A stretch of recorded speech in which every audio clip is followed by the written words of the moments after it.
오랜만에 돌아온 작가 컨텐츠입니다. 오늘의 컨텐츠는요, 시놉시스입니다. 사실 구독자분께서 시놉시스에 대해서 잘 모르겠다, 혹시 설명을 해주실 수 있냐, 이렇게 글을 남기신 걸 보고 좀 고민을 많이 했어요. 제가 드라마 대본을 독학으로 준비를 하면서 가장 싫어했던 게 시놉시스거든요. 물론 그건 지금도 마찬가지고요. 어렵고 건너뛰고 싶은 단계예요, 늘. 근데 제일 중요한 과정이라 그럴 수가 없기 때문에 저도 공부를 하는 입장에서 어떤 거를 알려드려야 될까 이런 생각을 되게 많이 했거든요. 제가 말하는 건 너무 기초적인 이야기라서 작가의 세계에 발을 담그고 계시고 이 과정에 대해서 대충 아시는 분들은 안 보셔도 되고요. 제가 처음 시작할 때처럼 이제 막 한 발 한 발 내딛는 분들을 위해서 정리하는 영상이니까 필요하신 분들만 들으시면 될 것 같습니다. 그러면 시놉시스에 대해서 얘기해 보겠습니다. 구독자님이 적어주신 댓글을 한번 읽어드릴 건데, 글 쓰는 것은 좋아하지만 드라마 작가, 시놉시스 쓰는 것 등 규칙을 잘 모릅니다. 드라마 공모전도 어떤 곳이 있을까요? 이렇게 질문 주셨는데, 일단 드라마 공모전 같은 경우 제 영상 댓글에 정말 종종 올라오는 게 드라마 공모전 일정이거든요. 일정 같은 경우는 따로 정리해서 올리기가 굉장히 애매하더라고요. 그래서 보통 공모전은요, JTBC, MBC, SBS, KBS 이렇게는 공모전이 늘 있거든요. 작년에 몇 월 달에 진행을 했는지를 찾아보시면 보통 비슷한 기간 내에 매년 진행을 해요. 그래서 그거 확인하시면 되고, 오펜, 사막의 별똥별, CJENM 같은 경우는 이번 연도에 처음 개최를 한 거라서 이번 연도를 기점으로 내년에도 비슷한 일정에 진행을 할 거거든요. 그러니까 미리 이거를 검색을 하셔서 찾아놓으시면 편하실 거예요. 또 어떤 분들은 모든 공모전을 다 내봐라, 어떤 게 될지 모르는데 라고 생각하시는 분들 있겠지만, 본인 작품의 성향에 따라서 이 제작사는 내고 싶고 이 제작사는 안 내고 싶고 이런 분들이 있을 거 아니에요. 그렇기 때문에 개인적으로 찾아보시는 걸 추천드려요.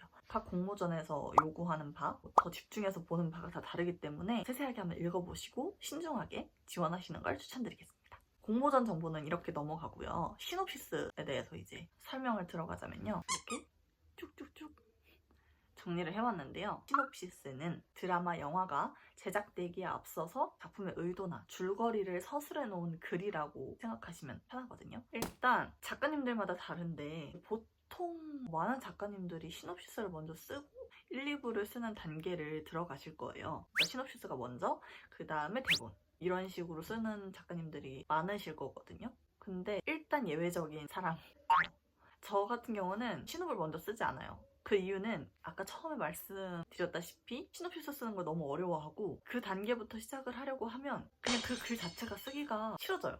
그래가지고 일단 재밌는 아이디어가 막 떠오르면 대충 짜놓은 구성대로 먼저 대본부터 쓰고 나중에 시놉시스를 쓰는 편이거든요. 그리고 저의 개인적인 생각으로는 글이라는 게 쓰다 보면 이 중간에는 이런 거 괜찮겠다. 결말이 이런 쪽으로 가는 게 어떨까? 이렇게 생각이 자꾸 바뀌잖아요. 근데 시놉을 먼저 적어놓으면 불현듯 떠올랐던 생각이 훨씬 괜찮을 수도 있는데 이미 정해놓은 틀 때문에 그거를 해내기가 어렵더라고요. 결론적으로 더 좋은 생각이 나더라도 내가 미리 짜놨던 시놉의 이야기를 껴맞추게 되는 경우가 조금 있는 것 같아요. 그래서 시놉은 조금 나중으로 미루는 스타일인데, 그렇다고 해서 막 전체를 다 쓰고 나서 시놉을 쓴다, 이건 아니고요. 많이 써도 4부까지 쓰고 나서 시놉을 쓰는 것 같아요. 왜냐면 그 정도 쓰면 이제 공모전에 낼 준비가 된 거고, 공모전은 시놉시스가 필수기 때문에 그때부터는 무조건 쓰는 연습이 들어가는 것 같고, 작가들이 투고를 하거나 공모전에 제출을 할 때 내 글 되게 재밌어요를 어필해야 되잖아요. 그 부분에 있어서 가장 중요한 게 시놉시스예요. 왜냐하면 오펜 같은 경우는 대본까지 다 읽어본다고 설명해서 얘기를 하셨던 것 같은데, 우리가 냉정하게 생각을 해보더라도요, 한 공모전에 작품이 몇천 개씩 들어오는데 그 몇천 개를 아무리 몇 명이 나눠서 본다고 한다지만 1, 2부의 시놉시스까지 다 읽어보기가 힘들어요. 보통 공모전에서 대본 1, 2부가 35페이지 이내거든요. 한 부당? 그러면 70페이지고요. 시놉이 20매 내외, 30매 내외 이런 경우가 많으니까. 그러면 기본 100페이지예요. 100페이지 정도가 기본적으로 되어 있는 작품들이 몇천 개씩 쌓여 있는 건데 그거를 다 읽어보다가 눈이 빠지겠죠. 그래서 시놉시스를 보고 1차적으로 거르지 않을까요? 시놉시스를 봤을 때 흥미롭고 되게 재밌겠다, 이거 대본 어떻게 시작할지 되게 궁금한데? 라고 하면 1, 2부로 넘어가겠죠. 가장 1차적인 단계? 그래서 정말 흥미롭고 재밌게 써놔야 1, 2부까지 보여줄 수 있는 기회가 생긴다고 생각해요. 그렇기 때문에 정말 중요한 역할을 하는 거고요. 이 시놉시스라는 거 안에 들어가는 기본적인 것들이 있어요. 제목, 로그라인, 주제 및 기획 의도, 장르, 형식, 등장인물, 전체 줄거리 이렇게 있거든요. 먼저 제목을 얘기해 볼게요. 제목 같은 경우 정말 작가님들의 자유지만 뭔가 1차원적인 제목이 좋은 것 같다는 생각을 해요. 심오한 의미를 담고 있는 제목, 나중에 알면 와 소름, 이렇게 생각될 수 있는 제목이면 뭐 좋겠지만 일단 딱 봤을 때 아 이거에 대한 내용이구나, 이런 1차원적인 제목이 일단 눈길을 확 사로잡는 것 같아요. 예를 들어서 도깨비에 대한 내용이잖아요. 별에서 온 그대, 별에서 온 도민준에 대한 이야기잖아요. 정말 단순하지만 한눈에 확 들어오죠. 손님들이 오셨는데 너무 소리가 들어와서 마이크를 꼈고요. 아무튼 개인적인 생각이니까 이거는 여러분들의 자유고요. 그 다음에 로그라인인데요. 로그라인은 이야기의 방향을 설명하는 한 문장이라고 생각하시면 되거든요. 줄줄이 길어지면 로그라인이 아니고 요약이라고 설명을 하고, 로그라인은 한 문장, 많이 길어도 두 문장입니다. 전체 내용을 한 문장으로 요약하기 너무 어려울 것 같죠? 그래서 처음에 이 로그라인에 대한 감을 익히기가 조금 어려웠어요. 지금도 완벽하다고 볼 수는 없지만 그래도 어느 정도 익숙해졌는데, 로그라인도 써보는 연습을 하시는 게 중요해요. 연습을 어떻게 하냐면, 내가 재밌게 봤던 드라마라든지 아니면 지금 정주행 중인 드라마 전체 줄거리를 아는 상태에서 한 문장으로 요약해보는 거예요. 적어도 20편? 그렇게 하다 보면 내 드라마의 전체적인 흐름을 이런 식으로 요약을 하면 좋겠구나 라는 감이 어느 정도 생길 거예요. 여러분, 한 문장으로 주의라고 했다고 문장이 끊기지 않고 길게 한 문장을 쓰시면 안 되고 간략한 한 문장이어야 되는데, 제가 그래서 예시를 몇 개 가지고 왔어요. 별에서 온 그대는 로그라인이 어떻게 되냐면, 400년 전 지구에 떨어진 외계남 도민준과 왕싸가지, 한류의 신 톱스타 천송이의 기적과도 같은 달콤발랄 로맨스. 요게 로그라인이에요. 그 다음에 갯마을 차차차, 현실주의 치과의사 윤혜진과 만능 백수 홍반장인 짠내, 사람 내음 가득한 바닷마을 공진에서 벌이는 티키타카 힐링 로맨스. 그 다음에 열혈사제, 다혈질 가톨릭 사제와 부당경찰서 대표 형사가 한 살인 사건으로 만나 공조수사에 들어가는 이야기. 여러분 지금 딱 3개만 읽었거든요. 딱 3개만 읽었는데도 감이 잡히지 않으세요? 보통 주연 등장인물을 수식어를 붙여서 꾸며주고, 그 다음에 이 두 사람이 어떤 스토리를 펼치는지 이렇게 설명이 되어 있잖아요. 여러분들의 글도 마찬가지일 거잖아요. 주인공들이 있을 거고, 그 주인공들이 사랑을 하든 사람을 살리든 지구를 정복하든 범인을 잡든 이런 핵심적인 사건들이 있겠죠. 그런 것들을 요약해서 한 문장으로 정리해 놓은 것들이 로그라인이라고 생각하시면 되고요. 그 다음에 기획의도, 주제 및 기획 의도인데, 내가 풀어나가고자 하는, 내가 이 드라마를 통해서 많은 대중들한테 보여주고 싶어하는 메시지가 무엇인지, 주제가 무엇인지를 어떤 기획 의도에 녹여놔요. 근데 저는 기획 의도를 몇 번 쓰면서 느끼는 거지만, 초등학교나 중학교 이럴 때 글짓기 할 때 되게 있어 보이게 쓰거나 이런 느낌이에요. 사실 그렇게 엄청난 생각으로 이 글을 쓰고 있진 않지만 되게 엄청난 마음이 있는 것 같은, 생각이 있는 것 같은 그런 느낌으로 쓰게 되는, 그래서 약간 초등학생이 되는 느낌이에요. 기획 의도를 쓸 때 그냥 별 의도 없는데요? 라고 하더라도 안 돼. 의도가 있어야 돼요. 작가가 생각하고 있는 그런 메시지들이 있잖아요. 난 이런 생각을 대중들한테 주고 싶어, 보여주고 싶어 라는 걸 되게 재밌게 조리 있게 풀어내서 써주시면 됩니다. 이거는 제가 어떻게 쓰라고 설명을 드릴 수가 없는 게 작가님들의 역량이기 때문에, 나도 되게 공감될 것 같은데 이렇게 생각하게 만드는 건 작가님들의 역량이기 때문에 믿습니다. 그리고 형식은 뭐냐면요, 여러분, 몇 분짜리 몇 부작인지, 예를 들어서 70분 12부작 미니 시리즈, 60분 2부작 단막, 이런 식으로 적는 게 형식이고요. 장르 같은 경우는 판타지인지 휴먼인지 힐링, 가족, 로맨틱 코미디, 범죄, 스릴러, 추리, 이런 걸 설명해 주는 게 장르인데, 이 장르나 형식 같은 경우는요, 공모전에서 기본적으로 신업 안에 넣어주세요 라고 하는 양식이 없을 수도 있어요. 그러면 안 적으셔도 돼요. 근데 저는 이제 기본적으로 신업이라는 걸 쓸 때는 이런 것들이 들어갈 수 있다, 그래서 설명해 드린 거고, 각 공모전마다 이거 포함 이런 식으로 써져 있어요. 그러면 그 안에 들어가 있는 내용들은 무조건 써주셔야 되고, 만약에 안 적혀 있는데 이거 써야 되나? 라고 하면은 그거는 작가님들 자유입니다. 그 다음에 전체 줄거리. 머리가 벌써 아파요. 저 전체 줄거리 쓰는 거 진짜 싫어하거든요. 왜냐면 만약에 12부작 드라마를 쓴다, 12부 전체 엔딩은 뭐 이런 식으로 해서 끝나야겠다, 이 정도의 그림은 제가 갖고 써요. 근데 제가 지금 당장 12부까지 회차별로 쓴 게 아니잖아요. 그러다 보니까 전체 줄거리를 쓰라고 하면 멘붕이 와요. 어디서부터 어디까지 써야 되지? 전체 줄거리를 쓸 때는 두 가지 형식으로 쓸 수가 있어요. 회차별로 쓰거나 전체 줄거리를 요약해서 쓰거나. 이거 같은 경우는 보통 소제목들을 정하셔가지고 전체적인 흐름을 정리하는 케이스고, 회차별은 그 회차에 진짜 들어가는 내용들을 간략하게 적어주는 건데, 전체 줄거리 적을 때 가장 많은 분들이 실수하는 부분이 이걸 거예요. 저도 마찬가지인데 쓸데없는 것까지 다 쓰는 거죠. 사람이 드라마를 보면 한 회를 보더라도 기억에 남는 부분들이 있을 거잖아요. 그 부분을 간추려서 써야 되는데 다 쓰는 거죠. 그러면 1화만 요약을 해도 A4가 한 페이지가 나오는 거예요. 그건 요약이 아니에요.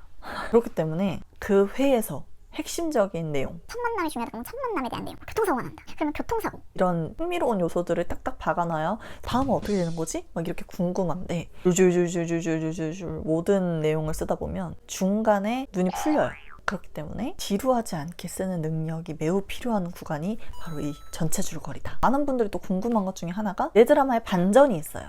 예를 들어서 이 A라는 그룹의 대장 역할을 하는 사람이 모든 팀원들이 의지하는 그런 멋쟁이 팀장인데 나중에 알고 보니까 이 팀장이 스파이야. 엄청난 반전이죠. 사실 그런 반전 내용 같은 경우 초반부터 알면 재미없잖아요. 그래서 많은 분들이 착각하는 것 중에 하나가 반전 요소를 안 적는 거죠. 내 드라마의 반전은 나중에 대본상으로 봐야 재밌어. 그러면 아무도 모르는 거죠. 본인만 아는 거예요. 왜 그러냐면요, 이 시놉시스는 홍보용 시놉이 있고 제작용 시놉이 있어요. 이 홍보용 시놉은 어떤 거냐면 여러분 드라마 치면 기본 정보에 대략의 줄거리랑 등장인물의 서사 같은 것들이 간략하게 적혀 있잖아요. 이거는 홍보용이에요. 그래서 당연히 결말이나 반전 내용이 안 적혀 있어요. 정말 기본적인 사항, 나이, 성격, 직업, 누구든 알아도 상관없는 전체 줄거리, 이 정도만 쓰여져 있거든요. 근데 제작용 시놉은요, 제작사가 읽어야 되는 거잖아요. 내 글을 만들어주실 분들이 읽어주는 거잖아요. 그럴 경우에는 모든 내용이 다 들어가 있어야 됩니다.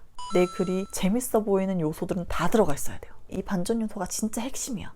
근데 그걸 빼고 적으면 재미없는 글이잖아요. 그래서 적어주셔야 맞습니다. 특히 결말도 모두 보여줘야 이 작가가 이런 방향성의 글을 쓰고 싶어 하는구나를 깨닫고 제작을 할지 말지를 정할 수 있겠죠. 그래서 결말이나 반전 무조건 넣으셔야 된다는 거. 그 다음에 등장인물인데요. 등장인물은 주요 등장인물, 주변 등장인물, 기타 등등 이렇게 나뉘는데 주요 등장인물은 내 이야기를 이끌어 나가는 주된 인물들을 적어주시면 돼요. 그래서 조금 더 성의 있게 써주셔야겠죠? 저 같은 경우는 대략의 나이 20대 중반, 30대 초반 이런 식으로 설정을 해놓고 성별, 직업이 있다면 직업, 성격, 전 성격을 길게 적진 않는데 이 사람의 특성이 보이는 성격들은 몇 개 적어줍니다. 까칠한 편이다, 얼굴에 웃음이 떠나지 않는다, 적어주는 편이고요. 저는 등장인물을 설정할 때는 배우님들을 많이 가상 캐스팅을 합니다. 머릿속으로.